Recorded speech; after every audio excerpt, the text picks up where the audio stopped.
ವೀಕ್ಷಕರೇ, 1969ರಲ್ಲಿ ಕೆಲವು ಕಾರ್ಮಿಕರು ಸೈಬೀರಿಯಾದ ಕಲ್ಲಿದ್ದಲು ಗಣಿಯಲ್ಲಿ ಗಣಿಗಾರಿಕೆಯನ್ನ ನಡೆಸುತ್ತಿದ್ದರು. ಈ ಗಣಿಗಾರರು ನೆಲದಿಂದ ಸುಮಾರು 230 ಅಡಿ ಆಳದಲ್ಲಿ ಕಲ್ಲಿದ್ದಲನ್ನ ತೆಗೆಯುವಂತ ಕೆಲಸವನ್ನ ಮಾಡ್ತಿದ್ದಾಗ ಕಾರ್ಮಿಕರ ಕೊಡಲಿಗೆ ಯಾವುದೋ ವಿಚಿತ್ರ ವಸ್ತು ಬಡದ ಹಾಗೆ ಸದ್ದಾಯಿತು. ಅದು ಮಾಮೂಲಿ ಶಬ್ದಕ್ಕಿಂತ ಭಿನ್ನವಾಗಿದ್ದರಿಂದ ಕಾರ್ಮಿಕ ಮತ್ತೆರಡು ಸಲ ಹೊಡೆದು ಚೆಕ್ ಮಾಡ್ದ. ಕೊಡಲಿ ಯಾವುದೋ ಟೊಳ್ಳಾದ ವಸ್ತುವಿಗೆ ಬಡಿದ ಹಾಗೆ ಅನ್ನಿಸ್ತು. ಆಗ ಅವನು ಇತರ ಕಾರ್ಮಿಕರನ್ನು ಕೂಡ ಅಲ್ಲಿಗೆ ಕರೆದು ಅವರ ಸಹಾಯದಿಂದ ಅಲ್ಲಿದ್ದಂತ ಕಲ್ಲನ್ನ ಸರಿಸಿದ್ದ. ಅದನ್ನ ಸರಿಸಿದಾಗ ಅವರ ಎದುರಿಗೆ ರಹಸ್ಯ ಸುರಂಗ ಮಾರ್ಗ ತೆರೆದುಕೊಳ್ಳುತ್ತೆ. ಒಂದು ಕ್ಷಣ ಭಯ ಆದ್ರೂ ಕೂಡ ಆ ಸುರಂಗದ ಒಳಗೆ ಅವರೆಲ್ಲ ಹೊರಟರು. ಸ್ವಲ್ಪ ದೂರ ಹೋದ್ಮೇಲೆ ಅಲ್ಲೊಂದು ಚೇಂಬರ್ ಕಾಣಿಸುತ್ತೆ. ಆ ಒಂದು ಚೇಂಬರ್ ನಲ್ಲಿ ಒಂದು ಪೆಟ್ಟಿಗೆ ಹೊರತು ಮತ್ತೇನು ಕೂಡ ಇರಲಿಲ್ಲ. ಆ ಒಂದು ಪೆಟ್ಟಿಗೆ ನೋಡದಂತ ಕಾರ್ಮಿಕರಿಗೆ ಶಾಕ್ ಆಗಿತ್ತು. ಅಂತ ನಿಗೂಢತೆಯನ್ನು ಅವರು ಮೊದಲು ಎಲ್ಲೂ ಕೂಡ ನೋಡಿರಲಿಲ್ಲ. ವೀಕ್ಷಕರೇ, ಇದು ಎಷ್ಟು ದೊಡ್ಡ ರಹಸ್ಯವಾಗಿತ್ತು ಅಂದ್ರೆ ಮುಂದೆ ಸೋವಿಯತ್ ಒಕ್ಕೂಟ ಮತ್ತು ರಷ್ಯಾ ಇದನ್ನ ಪ್ರಪಂಚದಿಂದ ರಹಸ್ಯವಾಗಿಯೇ ಮುಚ್ಚಿಡ್ತು. ಈ ಒಂದು ರಹಸ್ಯ ಸಂಪೂರ್ಣವಾಗಿ ಮಾನವ ಇತಿಹಾಸದ ಮೇಲೆ ಸವಾಲನ್ನ ಹಾಕುವಂತಿತ್ತು. ಆ ಒಂದು ಪೆಟ್ಟಿಗೆ ಒಳಗೆ ಅಂಥದ್ದು ಏನಿತ್ತು ಮತ್ತೆ ಸೋವಿಯತ್ ಒಕ್ಕೂಟ ಈ ರಹಸ್ಯವನ್ನ ಇಲ್ಲಿವರೆಗೂ ಯಾಕೆ ಬಹಿರಂಗಪಡಿಸಿಲ್ಲ ಅಂತ ಈ ಒಂದು ವಿಡಿಯೋದಲ್ಲಿ ಈ ಮುಂದೆ ತಿಳಿತಾ ಹೋಗೋಣ ಬನ್ನಿ ವೀಕ್ಷಕರೇ. 1969 ಸೆಪ್ಟೆಂಬರ್ನಲ್ಲಿ ಸೈಬೀರಿಯಾ ಸೋವಿಯತ್ ಒಕ್ಕೂಟದ ಒಂದು ಭಾಗ ಆಗಿತ್ತು. ಇದು ಸೈಬೀರಿಯಾದ ರಹಾವಾಚಿಕ್ ಪ್ರದೇಶದಲ್ಲಿ ನಡೆದಂತ ಘಟನೆ. ಈ ಒಂದು ಪ್ರದೇಶದಲ್ಲಿ ಅನೇಕ ಬೃಹತ್ ಕಲ್ಲಿದ್ದಲು ಗಣಿಗಳಿವೆ. ಅಂಥದ್ದೇ ಒಂದು ಗಣಿಯಲ್ಲಿ ಕೆಲಸ ಮಾಡ್ತಿದ್ದಾಗ ಸಿಕ್ಕಂತ ಆ ಕಲ್ಲಿನ ಪೆಟ್ಟಿಗೆ ಸಾಮಾನ್ಯ ಪೆಟ್ಟಿಗೆಯಾಗಿರ್ಲಿಲ್ಲ. ಅಲ್ಲಿದ್ದಂತ ಕಾರ್ಮಿಕರು ತಕ್ಷಣ ಈ ಒಂದು ವಿಷಯವನ್ನ ಅಲ್ಲಿದ್ದಂತ ಮೈನಿಂಗ್ ಹೆಡ್ ಅಲೆಕ್ಸಾಂಡರ್ ಮಸಾಕ್ಸಿನ್ ಎಂಬಾತನಿಗೆ ತಿಳಿಸ್ತಾರೆ. ಅವರು ಅಲ್ಲಿಗೆ ಬಂದು ಅದನ್ನ ತೆಗೆಯಲು ಸೂಚಿಸ್ತಾರೆ. ಆದ್ರೆ ಗಣಿಯಿಂದ ಆ ಒಂದು ಪೆಟ್ಟಿಗೆಯನ್ನ ಹೊರಗಡೆ ತೆಗೆಯೋದು ಅಷ್ಟೊಂದು ಸುಲಭ ಆಗಿರ್ಲಿಲ್ಲ. ಸಾಕಷ್ಟು ಭಾರ ಇದ್ದಂತದನ್ನ ತುಂಬಾ ಕಷ್ಟಪಟ್ಟು ಗಣಿಯಿಂದ ಹೊರ ತೆಗಿತಾರೆ. ಆ ಒಂದು ಪೆಟ್ಟಿಗೆ ಸಿಕ್ಕ ಬಗ್ಗೆ ಲೋಕಲ್ ಅಥಾರಿಟಿಗೆ ತಿಳಿಸಬೇಕು ಅಂತ ಅಲೆಕ್ಸಾಂಡರ್ ಮೊದಲು ಅಂದ್ಕೊಂಡನಾದ್ರೂ ಒಂದ್ ವೇಳೆ ಅದರಲ್ಲಿ ಚಿನ್ನ, ಬೆಳ್ಳಿ, ವಜ್ರ, ವೈಡೂರ್ಯ ಇದೆಲ್ಲ ಇದ್ರೆ ಅವೆಲ್ಲ ಸರ್ಕಾರದ ಪಾಲಾಗುತ್ತೆ, ನಮ್ಗೇನ್ ಸಿಗುತ್ತೆ ಅಂತ ಯೋಚಿಸಿ ತಾವೇ ಅದನ್ನ ಓಪನ್ ಮಾಡೋದಕ್ಕೆ ಆತ ನಿರ್ಧರಿಸಿದ್ದ. ಆದ್ರೆ ಆ ಪೆಟ್ಟಿಗೆಯನ್ನ ತೆರೆದಂತ ಅಲೆಕ್ಸಾಂಡರ್ ಮತ್ತು ಕಾರ್ಮಿಕರಿಗೆ ಅಲ್ಲೊಂದು ಆಘಾತ ಕಾದಿತ್ತು.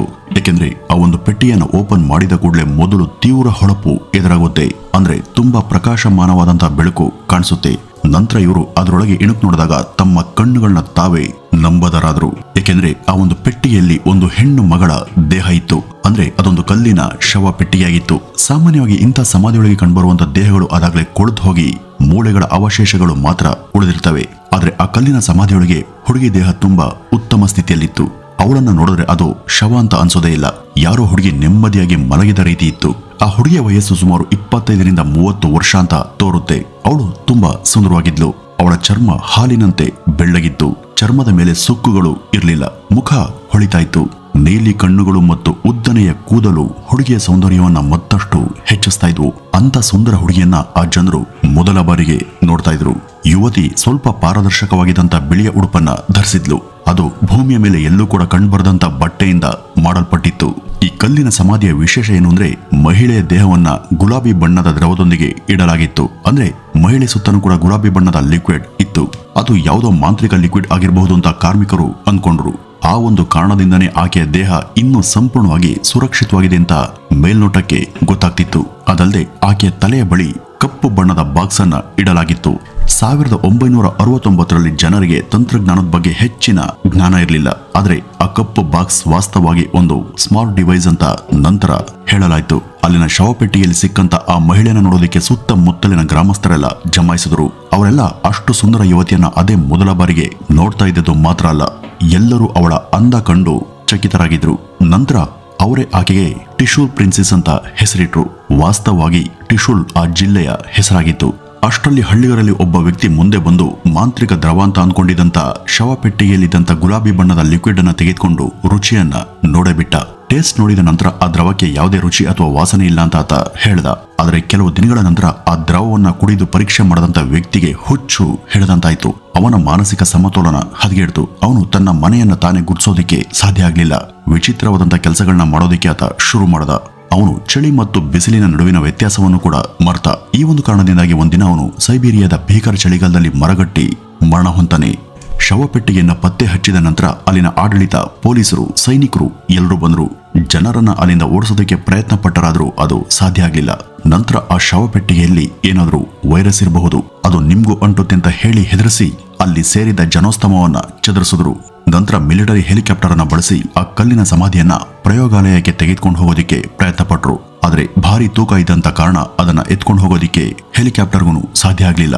ಇದಾದ ನಂತರ ಮಹಿಳೆಯ ದೇಹ ಮತ್ತು ದ್ರವವನ್ನ ಶವಪೆಟ್ಟಿಗೆಯಿಂದ ಬೇರ್ಪಡಿಸೋದಿಕ್ಕೆ ನಿರ್ಧರಿಸ್ತಾರೆ. ಆದ್ರೆ ಶವಪೆಟ್ಟಿಗೆಯಿಂದ ಆ ಗುಲಾಬಿ ದ್ರವವನ್ನ ಹೊರತೆಗೆದ ತಕ್ಷಣ ಒಂದು ವಿಚಿತ್ರ ಘಟನೆಯಲ್ಲಿ ನಡೆಯುತ್ತೆ. ಲಿಕ್ವಿಡ್ ಅನ್ನು ತೆಗೆದ ಕೂಡಲೇ ಮಹಿಳೆಯ ದೇಹ ಇದ್ದಕ್ಕಿದ್ದ ಹಾಗೆ ಕಪ್ಪು ಬಣ್ಣಕ್ಕೆ ತಿರುಗಿತ್ತು. ಅವಳು ಸಂಪೂರ್ಣವಾಗಿ ಒಣಗಿ ಹೋಗ್ತಾಳೆ. ಕೆಲವೇ ನಿಮಿಷಗಳಲ್ಲಿ ಆ ದೇಹ ಸಂಪೂರ್ಣ ಡಿಕಂಪೋಸ್ ಆಗುತ್ತೆ. ಅವಳು ಸಾವಿರಾರು ವರ್ಷಗಳ ಮಮ್ಮಿಯಂತೆ ಬದಲಾಗ್ತಾಳೆ. ಇದನ್ನು ನೋಡಿದಾಗ ಈ ಗುಲಾಬಿ ದ್ರವ ಅದ್ಭುತ ಪ್ರಿಸರ್ವೇಟಿವ್ ಅಂಶವನ್ನು ಹೊಂದಿತ್ತು ಎಂಬುದು ಅವರಿಗೆ ಮನವರಿಕೆಯಾಯಿತು. ಇದರ ನಂತರ ಆ ದೇಹವನ್ನ ಸಂಶೋಧನೆಗೆ ಒಳಪಡಿಸಿದ್ರು. ಈ ವಿಜ್ಞಾನಿಗಳು ಈ ಟಿಶ್ಯೂ ಪ್ರಿನ್ಸೆಸ್ ದೇಹದ ಬಗ್ಗೆ ತುಂಬಾ ಆಸಕ್ತಿಯನ್ನ ಹೊಂದಿದ್ರು. ಮೊದಲನೇದಾಗಿ ವಿಜ್ಞಾನಿಗಳು ಶವಪೆಟ್ಟಿಗೆ ಮತ್ತು ಮಹಿಳೆಯ ವಯಸ್ಸನ್ನ ಕಂಡುಹಿಡಿಯೋದಕ್ಕೆ ಪ್ರಯತ್ನ ಪಟ್ರು. ಇದಕ್ಕಾಗಿ ಕಾರ್ಬನ್ ಡೇಟಿಂಗ್ ತಂತ್ರಜ್ಞಾನವನ್ನ ಮೊದಲು ಅನುಸರಿಸಲಾಯಿತು. ಆದ್ರೆ ಈ ಒಂದು ಟೆಕ್ನಾಲಜಿಯಿಂದ 50,000 ವರ್ಷಗಳಷ್ಟು ಹಳೆಯ ವಸ್ತುವನ್ನು ಮಾತ್ರ ಪತ್ತೆ ಹಚ್ಚೋದಿಕ್ಕೆ ಸಾಧ್ಯ ಆಗುತ್ತೆ. ಆದ್ರೆ ಈ ದೇಹ ಅದಕ್ಕಿಂತನೂ ಕೂಡ ಹಳೆಯದು ಅಂತ ಗೊತ್ತಾದಂತ ವಿಜ್ಞಾನಿಗಳು ಚಕಿತರಾದ್ರು. ಕಾರ್ಬನ್ ಡೇಟಿಂಗ್ ತಂತ್ರಜ್ಞಾನ ವಿಫಲವಾದ ಮೇಲೆ ವಿಜ್ಞಾನಿಗಳು ಸುಮ್ಮನೆ ಕೂರೋದಿಕ್ಕೆ ಮನಸ್ಸಾಗಲಿಲ್ಲ. ಅವರು ಹಲವು ಟೆಕ್ನಾಲಜಿ ಬಳಸಿ ಆಕೆ ದೇಹ ಹಾಗೂ ಕಲ್ಲಿನ ಪೆಟ್ಟಿಯ ಕಾಲಮಾನ ಗುರುತಿಸೋದಿಕ್ಕೆ ಪ್ರಯತ್ನ ಪಟ್ರು. ಇಷ್ಟಕ್ಕೂ 50,000 ವರ್ಷಗಳ ಹಿಂದೆ ಆ ಕಾಲದ ಜನರು ಅಂತ ಕಲ್ಲಿನ ಶವಪೆಟ್ಟಿಗೆಯನ್ನ ಮಾಡೋದಿಕ್ಕೆ ಸಾಧ್ಯ ಇರಲಿಲ್ಲ ಮತ್ತು ಆ ಸಂರಕ್ಷಕ ದ್ರವವನ್ನು ತಯಾರಿಸೋದಿಕ್ಕೆ ಅಷ್ಟೊಂದು ಜ್ಞಾನ ಕೂಡ ಅವರು ಹೊಂದಿರಲಿಲ್ಲ. ಹಾಗಿದ್ಮೇಲೆ ಇದೆಲ್ಲ ಹೇಗೆ ಸಾಧ್ಯ ಆಯಿತು ಎಂಬುದು ದೊಡ್ಡ ಪ್ರಶ್ನೆ ಆಯಿತು. ನಂತರ ಹಲವು ಟೆಕ್ನಿಕ್ ಬಳಸುವ ಮೂಲಕ ಆ ಮಹಿಳೆಯ ವಯಸ್ಸನ್ನ ಕಂಡುಹಿಡಿದ್ರು. ವೀಕ್ಷಕರೇ, ಈ ಒಂದು ಸಂಶೋಧನೆಯಲ್ಲಿ ಆಶ್ಚರ್ಯಕರ ಸಂಗತಿಗಳು ಬೆಳಕಿಗೆ ಬಂದವು. ವಾಸ್ತವವಾಗಿ ಆ ಮಹಿಳೆ ದೇಹ 800 ಮಿಲಿಯನ್ ವರ್ಷಗಳು ಅಂದ್ರೆ ಸುಮಾರು 80 ಕೋಟಿ ವರ್ಷಗಳಷ್ಟು ಹಳೆಯದಾಗಿತ್ತು. ಇದನ್ನು ಕೇಳಿ ಎಲ್ಲರೂ ಕೂಡ ದಿಗ್ಭ್ರಮೆಗೊಂಡ್ರು. ಅಸಲಿಗೆ 80 ಕೋಟಿ ವರ್ಷಗಳ ಹಿಂದೆ ಭೂಮಿ ಮೇಲೆ ಯಾವುದೇ ಮಾನವ ಜೀವದ ಅಸ್ತಿತ್ವನೇ ಇರಲಿಲ್ಲ. ಅಷ್ಟೇ ಅಲ್ಲ, ಇದು ಡೈನೋಸಾರ್ಗಳಿಗಿಂತನೂ ಕೂಡ ಲಕ್ಷಾಂತರ ವರ್ಷಗಳಷ್ಟು ಹಿಂದಿನದಾಗಿತ್ತು. 80 ಕೋಟಿ ವರ್ಷಗಳ ಹಿಂದೆ ಸಾಗರದ ಆಳದಲ್ಲಿ ಜೀವ ಜಂತುಗಳು ನಿಧಾನವಾಗಿ ಹೊರಹೊಮ್ಮೋದಿಕ್ಕೆ ಪ್ರಾರಂಭಿಸಿದ್ವು. ಅಂಥದ್ರಲ್ಲಿ ಈ ಯುವತಿಯ ದೇಹ ಅಷ್ಟು ಹಳೆಯದಾಗಿರೋದಕ್ಕೆ ಹೇಗೆ ಸಾಧ್ಯ ಎಂಬ ಪ್ರಶ್ನೆ ವಿಜ್ಞಾನಿಗಳನ್ನ ಕಾಡತೊಡಗಿತ್ತು. ಅಷ್ಟೇ ಅಲ್ಲ, ಆ ದೇಹ ಇಡೀ ಮಾನವ ಇತಿಹಾಸದ ಮೇಲೆ ಪ್ರಶ್ನಾರ್ಥಕ ಚಿಹ್ನೆಯನ್ನ ಹಾಕಿತ್ತು. ಕೆಲವು ಸಂಶೋಧಕರು ಶವಪೆಟ್ಟಿಗೆ ಮತ್ತು ಮಹಿಳೆ ದೇಹ ಈ ಭೂಮಿಯದಲ್ಲ, ಬದಲಿಗೆ ಅದು ಬೇರೆ ಯಾವುದೋ ಗ್ರಹದಿಂದ ಭೂಮಿಗೆ ಬಂದಿರಬೇಕು, ಸೂರ್ಯನ ಬೆಳಕು ತುಂಬಾ ಕಡಿಮೆ ತಲುಪುವಂತ ಗ್ರಹದಿಂದ ಬಂದಿರಬಹುದು, ಅದಕ್ಕಾಗಿನೇ ಹುಡುಗಿಯ ಮೈಬಣ್ಣ ಹಾಲಿನಂತೆ ಬೆಳ್ಳಗಿತ್ತು ಅಂತ ಪ್ರತಿಪಾದಿಸತೊಡಗಿದ್ರು. ಕೆಲವು ಸಂಶೋಧಕರಂತೂ ಮಹಿಳೆಯ ದೇಹವನ್ನ ಏಲಿಯನ್ಸ್ ಅಂತ ಕರೆಯೋದಕ್ಕೆ ಶುರು ಮಾಡಿದ್ರು. ಈ ಒಂದು ಸುದ್ದಿ ಹೊರಬಿದ್ದ ನಂತರ ಸಂಚಲನ ಉಂಟಾಯಿತು.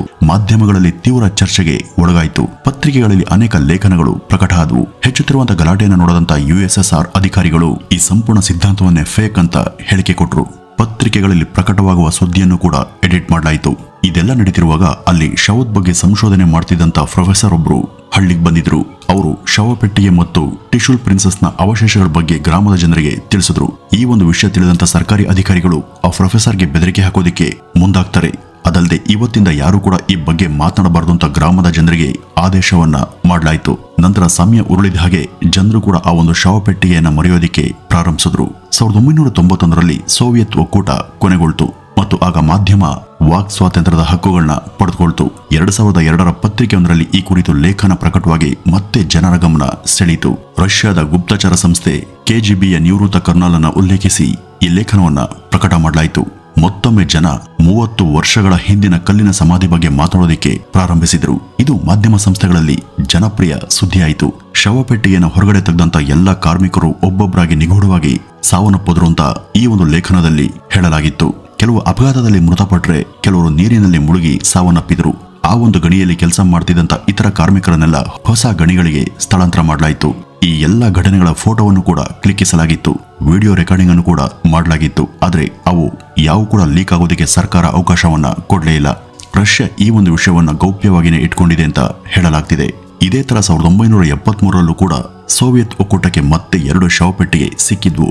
ಅವುಗಳನ್ನು ಕೂಡ ಹೊರ ಜಗತ್ತಿಗೆ ತೋರಿಸಲಿಲ್ಲ ಅಂತ ಒಬ್ಬ ಮಹಿಳಾ ಜಿಯಾಲಜಿಸ್ಟ್ ಹೇಳಿಕೆ ಕೊಟ್ಟರು.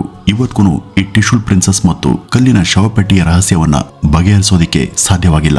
ಈ ಒಂದು ಕಥೆಯನ್ನ ಸಂಪೂರ್ಣವಾಗಿ ನಕಲಿ ಅಂತ ಕೆಲವರು ನಂಬ್ತಾರೆ, ಮತ್ತೆ ಕೆಲವರು ಇದನ್ನ ಸತ್ಯ ಘಟನೆ ಅಂತ ಹೇಳ್ತಾರೆ. ಈ ಒಂದು ಪೆಟ್ಟಿಗೆ ಸಿಕ್ಕಂತ ಸ್ಥಳದಲ್ಲಿ ಕಲ್ಲಿನ ಸ್ಮಾರಕವನ್ನು ಕೂಡ ನಿರ್ಮಿಸಲಾಗಿದೆ. ಅನೇಕ ಪುರಾವೆಗಳು ಈ ಶವ ಸಂಗತಿಯನ್ನ ಸಾಬೀತು ಮಾಡ್ತವೆ. ಆದ್ರೆ ಜಗತ್ತಿಗೆ ಮರೆಮಾಚುವಂತ ಯಾವ ಸಂಗತಿ ಸರ್ಕಾರಕ್ಕೆ ಆ ಶವ ಪರೀಕ್ಷೆಯಲ್ಲಿ ಸಿಕ್ತು ಅಂತ ಇವತ್ತಿಗೂ ಗೊತ್ತಾಗಿಲ್ಲ.